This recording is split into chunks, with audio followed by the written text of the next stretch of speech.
the witch's upside-down hat. Once upon a time, in a cozy little cottage at the edge of a misty forest, there lived a witch named Wendra.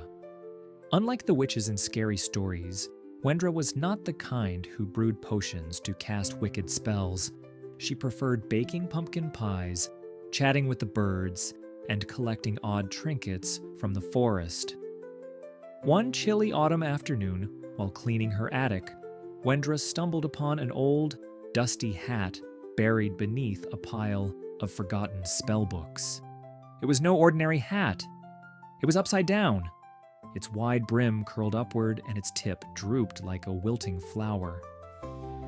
"How peculiar," Wendra muttered, brushing off the dust. She turned it over in her hands. The fabric shimmered faintly under the dim attic light. Curious, she placed the hat on her head. The moment it settled, a strange tingling sensation ran through her fingers. "Odd," she murmured, lifting her hand. As she pointed toward an old broom leaning against the wall, something astonishing happened.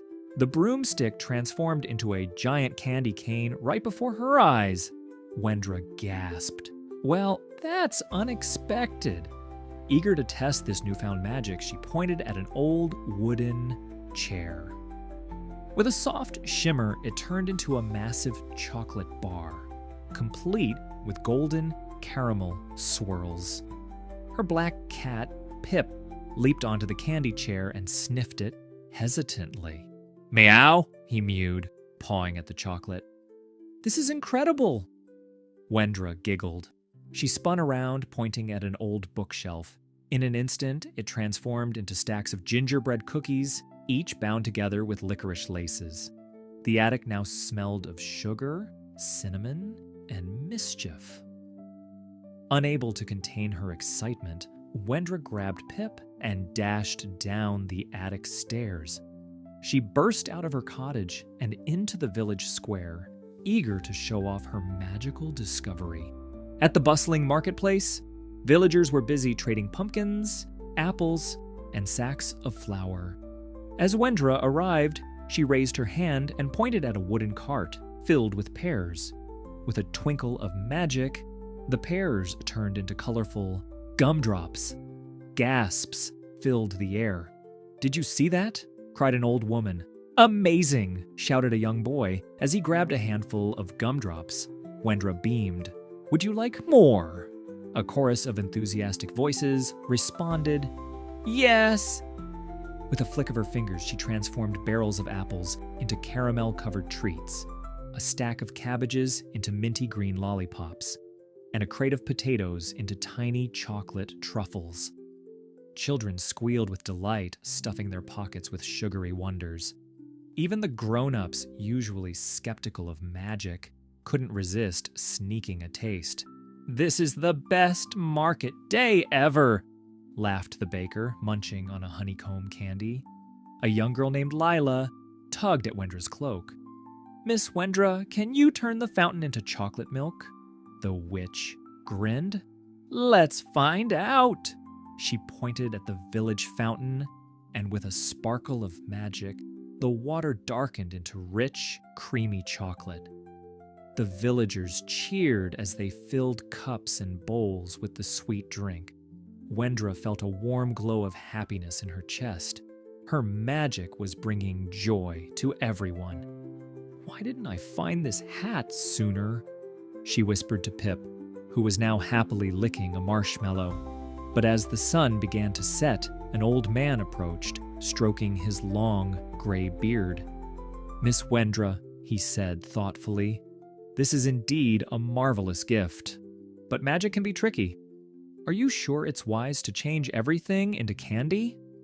Wendra waved a hand dismissively. "Oh, don't worry. A little sweetness never hurt anyone." The old man nodded, but didn't look convinced. "Just remember, child, too much of anything can have unexpected consequences." Wendra barely heard him. She was too busy turning a row of bushes into fluffy pink cotton candy. The village now looked like something out of a fairy tale. and the air buzzed with laughter and delight. As night fell, the villagers carried their sugary treasures home, their hands sticky and their faces glowing with excitement. Wendra returned to her cottage, her heart light and her mind buzzing with ideas. What else could she transform? A mountain into a giant cake? A lake into a sea of lemonade? She set her upside-down hat beside her bed and stroked Pip's fur. "This is just the beginning," she whispered, smiling.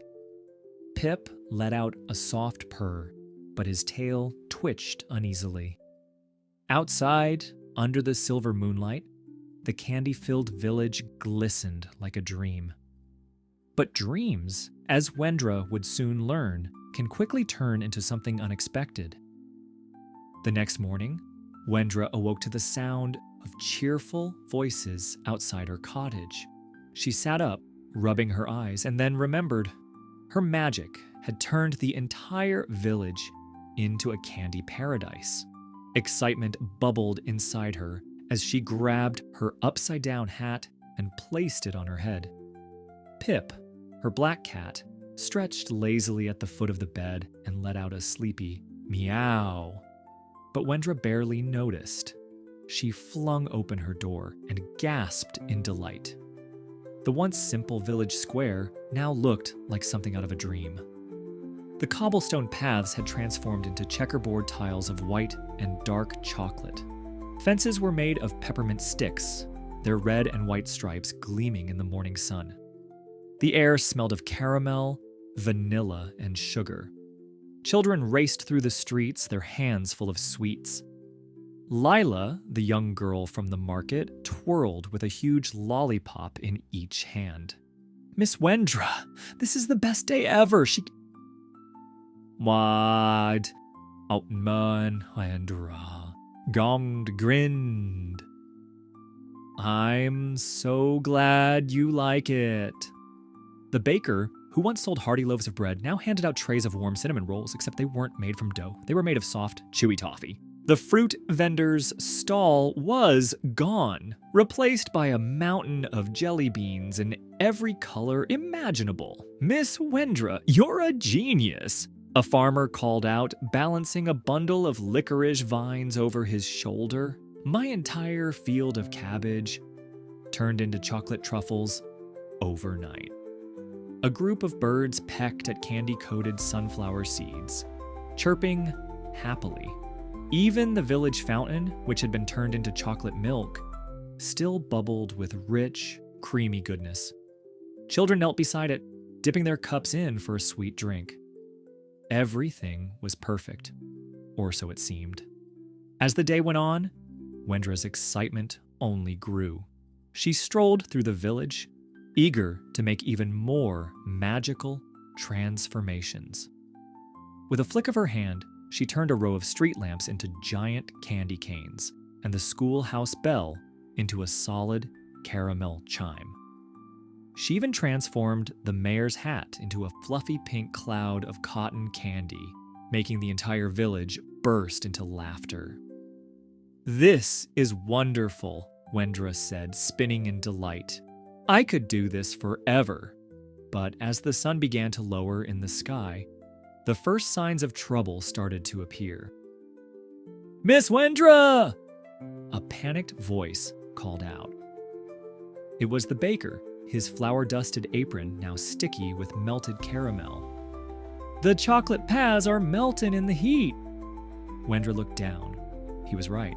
The once solid streets of chocolate were now soft and gooey, making it hard for people to walk without getting stuck. Some villagers had their shoes completely coated in fudge. A worried farmer ran up next.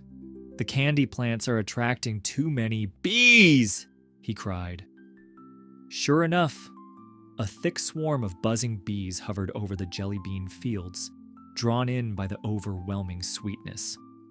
And then came the biggest problem of all. A group of children sat in the village square, holding their stomachs and groaning.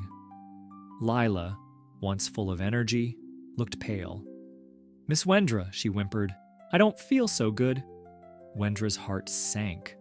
The villagers had been eating nothing but candy all day. Without real food, they were growing tired, sluggish, and sick. She turned to the fruit vendor, but there were no apples, no pears, just more gumdrops and licorice ropes. Even the bakery had no more bread, only sticky caramel rolls. The old man from the market, the one who had warned her the day before, stepped forward.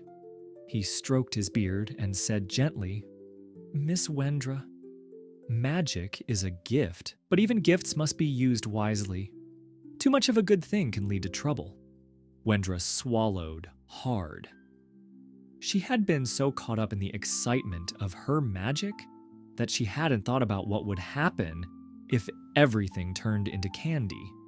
Now, the village was in chaos. Melting streets, swarms of bees, and people with aching stomachs. She removed her upside-down hat and stared at it. Had she made a mistake?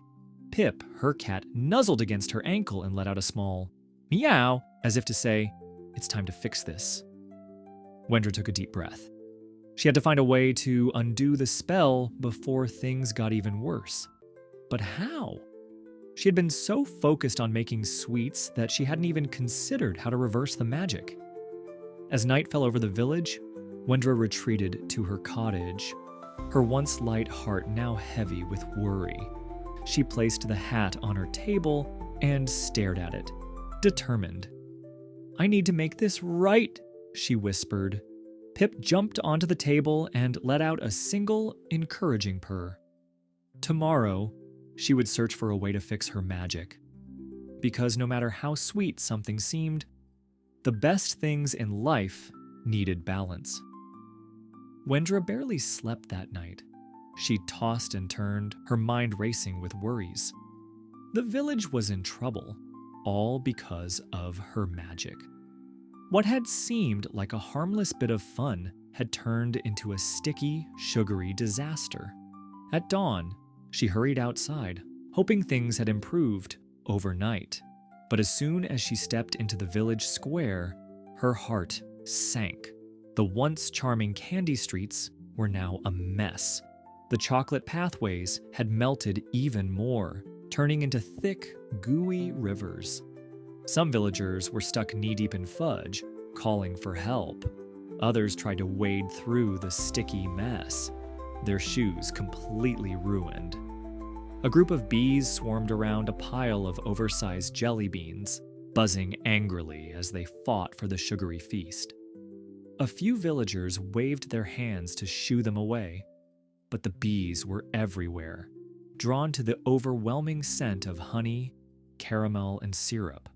Wendra rushed toward Lila's house, remembering how sick the children had felt the day before.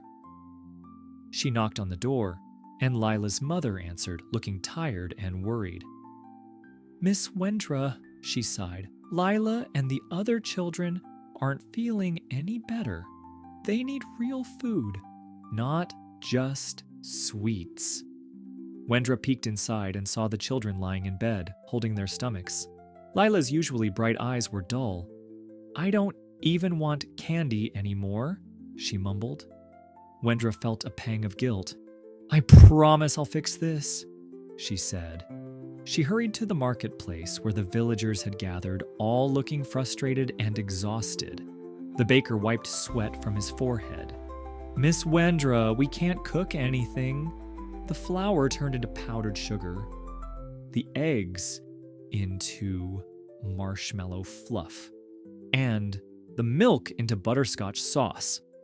The fruit vendor shook his head. "Without real food, we won't have any energy left. We need vegetables, grains, and fresh water. Not just candy." The mayor, still wearing his cotton candy hat, now drooping from the heat, crossed his arms. "Wendra, we all love a little sweetness, but we can't live like this. You have to undo the magic." Wendra gulped. She wanted to fix everything, but there was one big problem. She had no idea how. She rushed back to her cottage, flipping through old spellbooks, searching for an answer. Pip hopped onto the table and pawed at the upside-down hat. Wendra sighed. I didn't think about how to reverse the spell. I was too busy having fun. Pip tilted his head as if saying, magic should be fun, but also thoughtful. Wendra's eyes widened. That's it? She remembered the old man's words. Too much of a good thing can lead to trouble. Maybe the key wasn't just reversing the magic. It was restoring balance. She grabbed her hat and ran outside. The villagers gathered as she climbed onto the sticky chocolate fountain, holding the hat high. I have a plan, she announced. She closed her eyes, took a deep breath, and whispered, sweetness fades, the spell unwinds, bring back balance, heal in kind. A soft wind stirred, and a golden light pulsed from the hat. Slowly, the chocolate streets hardened into stone again. The jelly bean pile shrank and turned back into baskets of apples, pears, and plums. The cotton candy fences unraveled, returning to wooden posts. The bees, no longer overwhelmed by sugar, buzzed away in search of flowers. One by one, everything returned to normal. The baker clutched a loaf of bread and beamed. I have flour again, the fruit vendor laughed. Real fruit. Lila ran out of her house looking much healthier. She hugged Wendra. You fixed it! The villagers cheered, relieved to have their home back. The mayor patted Wendra's shoulder. You have a great gift, Wendra. But today, you learned something very important. Wendra nodded. Magic is wonderful, but it should be used wisely. Too much of anything, even something sweet, can cause problems. The old man from the market smiled. Exactly.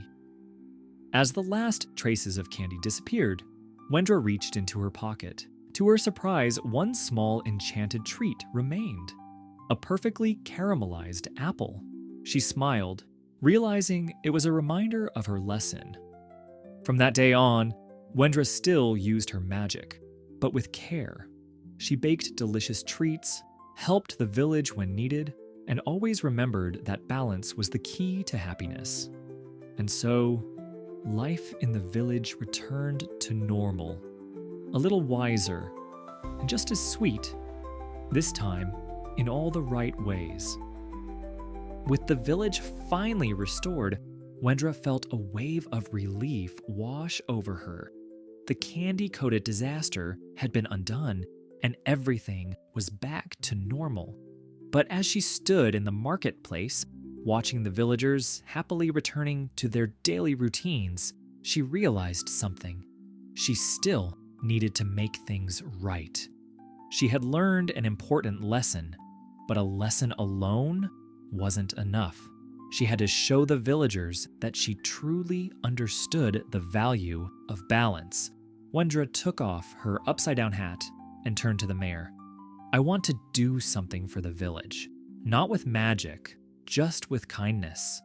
The mayor, still brushing away the last bits of cotton candy from his coat, raised an eyebrow. What do you have in mind? She smiled. A feast. A proper feast with real food.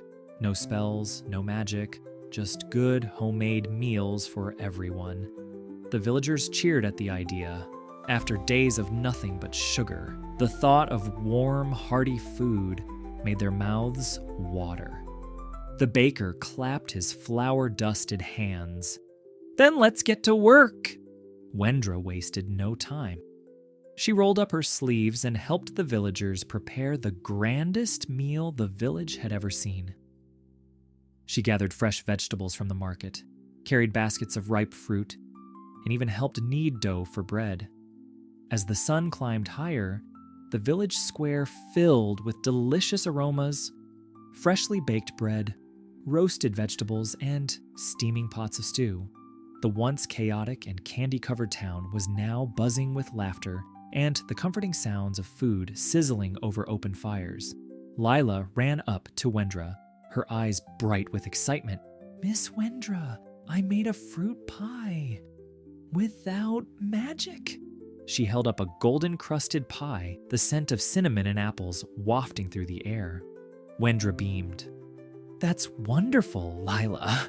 And I bet it tastes even better because you made it with care. As evening fell, long wooden tables were set up in the square, covered with plates of food. The entire village gathered, their stomachs rumbling in anticipation. Wendra took a seat next to Pip, who purred contentedly by her side. The mayor stood and raised his glass. To Wendra, he announced, who learned that magic is a gift, but wisdom is even greater. The villagers cheered, raising their cups in agreement.